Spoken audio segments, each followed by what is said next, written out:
Est-ce qu'on passerait pas, du coup, à la... Où est-ce qu'on est? J'ai perdu. Non, mais Ah, non. à la rencontre avec Pierre-Cécile, bien C'est sûr. ça, on s'approche. Je ne sais pas lire mon programme. Ah, Pierre-Cécile, tu es là. C'est ça. Je te vois sur Zoom. Merci beaucoup à tous les trois. Merci. Bonne soirée.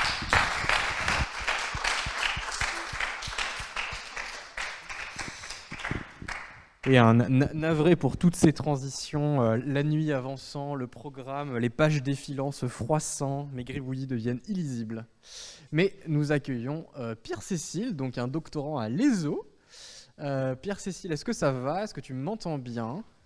Oui, tout va bien. Merci, bonne soirée. Super. Est-ce que tu as passé une bonne soirée? Est-ce que tu as pu suivre ce qui te plaisait?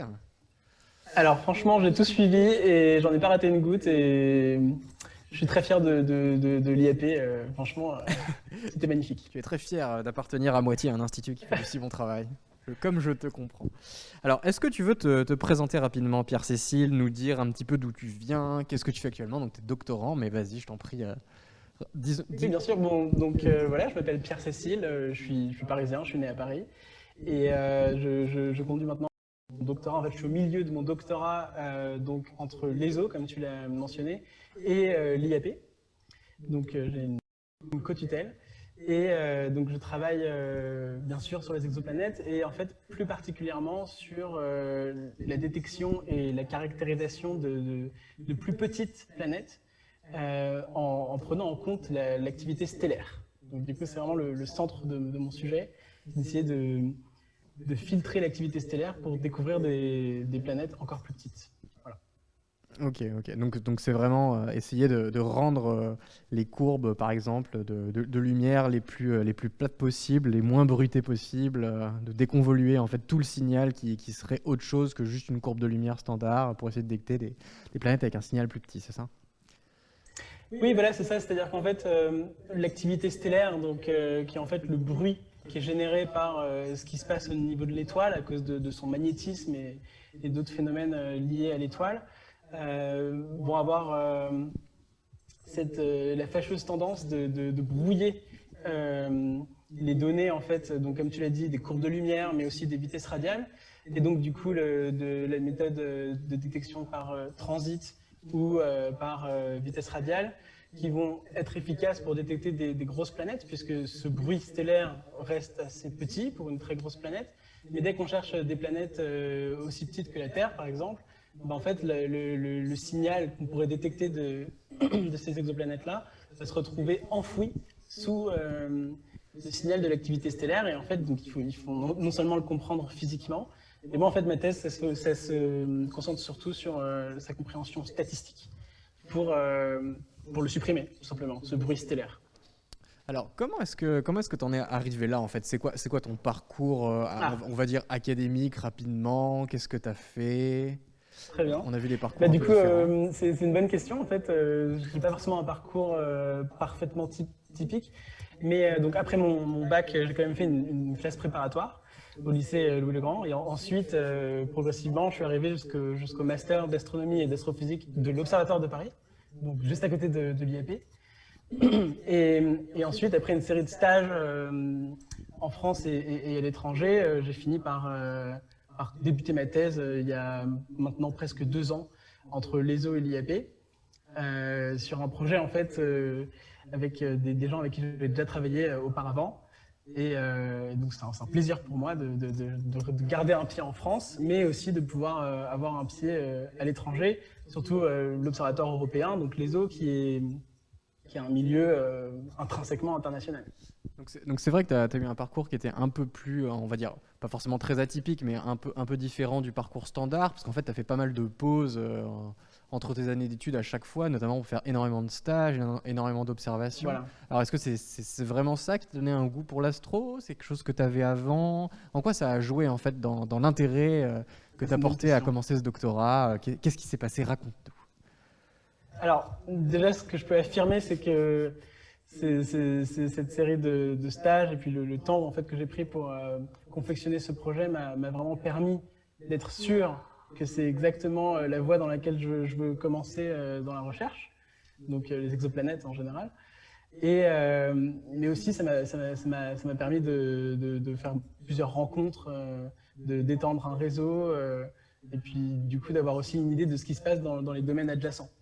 Donc j'ai l'impression que finalement, c'est vrai que certains étudiants très brillants vont avoir tendance à parcourir les années d'études très rapidement. Moi, je pense que c'est très bien. Je leur dis pas que c'est pas bien. Je pense que c'est aussi une bonne idée de prendre son temps, de voyager, de rencontrer aussi, de voir un peu ce à quoi la recherche ressemble à droite à gauche. Oui, donc être astrophysicien, c'est avant tout des rencontres, n'est-ce pas? Voilà, c'est ça. Et sinon, pour répondre à ta deuxième question de pourquoi en fait j'en suis arrivé là, je pense que comme beaucoup d'entre nous, ça remonte à il y a très longtemps. Donc moi dans ma famille il n'y a pas d'astrophysicien, mais parmi les amis de la famille il y en a. Je pense par exemple Marc Lachaiseray ou Reynald Pain. Alors plutôt du côté cosmologue et hautes énergies, donc pas tellement exoplanètes, mais qui sont des personnages qui au cours de mon enfance ont en fait répondu à une curiosité scientifique en général, et ensuite plus particulièrement ont planté les petites graines en fait vers les sciences de l'univers et en particulier l'astrophysique. Et ouais, donc en fait, tu as commencé ça longtemps, très enfant, mais du coup, pourquoi t'orienter vers quelque chose de plus observationnel finalement? Parce que les personnes que tu connaissais, c'était pas forcément des gens qui avaient les mains dans les données ou dans les télescopes en fait finalement. Non, c'est vrai, en fait, finalement, la première personne qui m'a donné ce goût à toucher les observations, alors pour commencer avec l'œil, c'était finalement mon premier prof de physique au collège, Monsieur Limon, qui a certainement dû remarquer que je m'intéressais aux sciences comme un enfant, mais de manière très assidue, et qui en fait a simplement décidé de m'offrir son vieux télescope qu'il n'utilisait plus.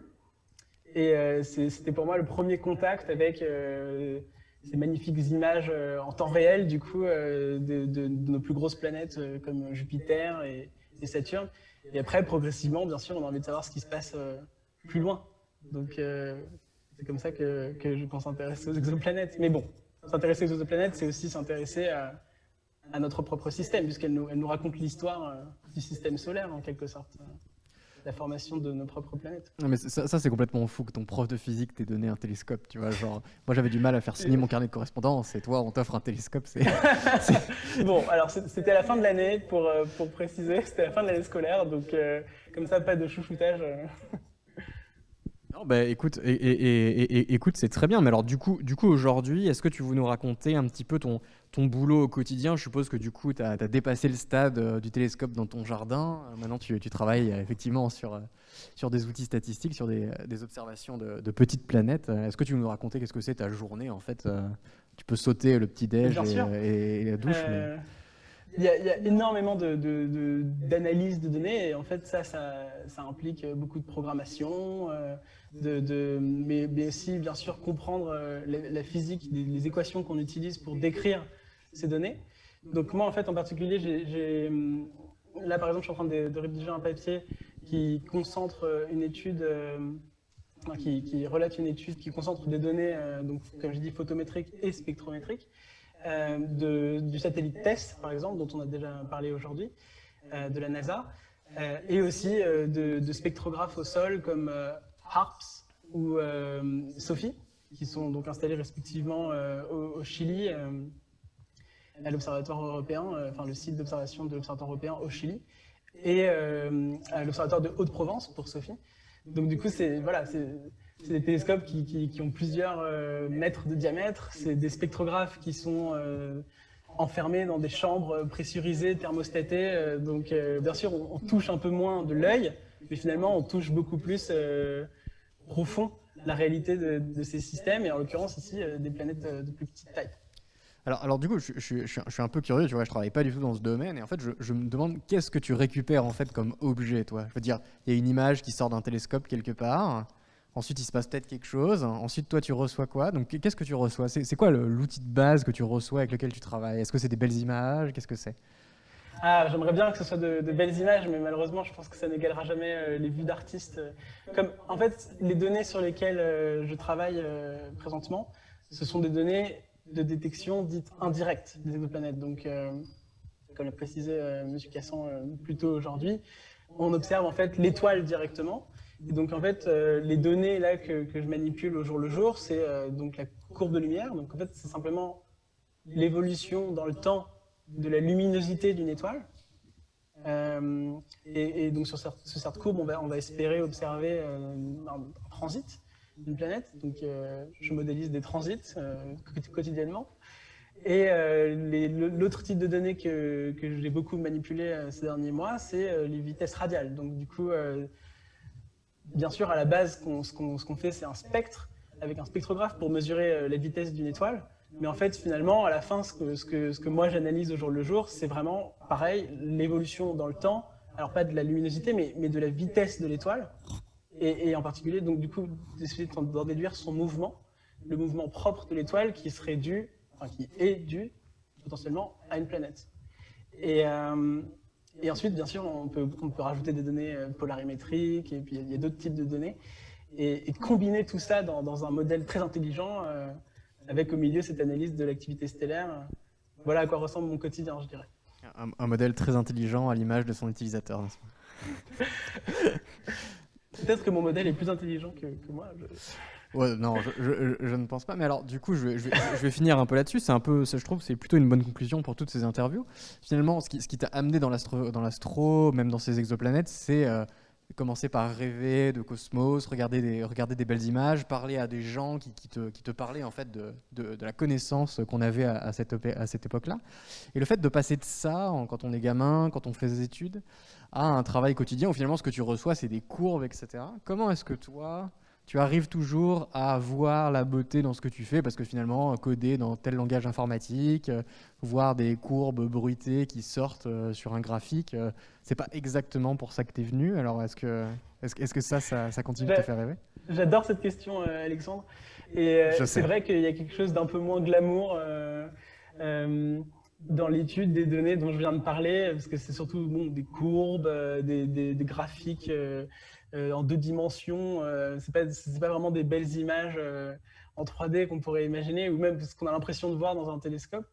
Mais alors, premièrement, l'Observatoire européen, donc le site de Garching en Allemagne, auquel je travaille, est tapissé de ces magnifiques images de tout un tas d'objets observés par les télescopes de l'Observatoire européen. Donc déjà, rien que ça fait rêver. Ensuite, finalement, même dans les données brutes, c'est-à-dire des tableaux de nombres, etc., en fait, il y a une beauté qui émane. Premièrement, parce que de prime abord, par exemple, au début d'une thèse, on voit ces données comme une espèce de matrice incompréhensible. Et en fait, progressivement, en devenant physicien, on arrive à trouver du sens là-dedans et aussi trouver des choses qui sont là, dans la nature, qu'on peut observer, alors pas forcément avec nos yeux, comme on le ferait en partant en randonnée, mais qu'on observe avec notre intelligence. Alors là, en l'occurrence, pas simplement la mienne, mais celle de tous mes collaborateurs et de tous les chercheurs qui ont travaillé sur le domaine avant moi, et certainement ceux qui le feront après moi. C'est une intelligence qui s'accumule et qui nous permet finalement de développer un goût de cela et d'y trouver une certaine beauté. Bah, merci beaucoup. Je trouve que c'est une très très belle conclusion pour finir avec ça, pour en finir avec toi, non. pour finir cette interview. Merci beaucoup Pierre-Cécile. Si tu veux rajouter un mot à la fin, si tu as envie de dire quelque chose comme dernière ouverture, une lumière lancée à la jeunesse et à nos téléspectateurs encore vivants. C'est vrai, je t'ai entendu poser la question à d'autres personnes, donc non, mais simplement, j'ai trouvé que cette nuit astronomie était vraiment passionnante. Je connais l'identité du ukuléliste masqué. Bon, en l'occurrence, c'est mon... Ne dis rien, ne dis rien. Donc du coup, c'était une façon très rigolote de le voir s'exprimer à la caméra et au micro. Donc voilà, c'est pour prouver en fait une dernière fois que certes, on parle beaucoup d'astrophysique, mais on fait tout un tas de choses aussi dans nos vies. Tout ça orbite l'un autour de l'autre. Ce qu'il a perdu en autorité, il l'a gagné en charme. Et ça, c'est magnifique. Il n'a pas perdu une once d'autorité, non, certainement pas. Ça. On ne peut pas perdre ce que l'on n'avait pas, n'est-ce pas?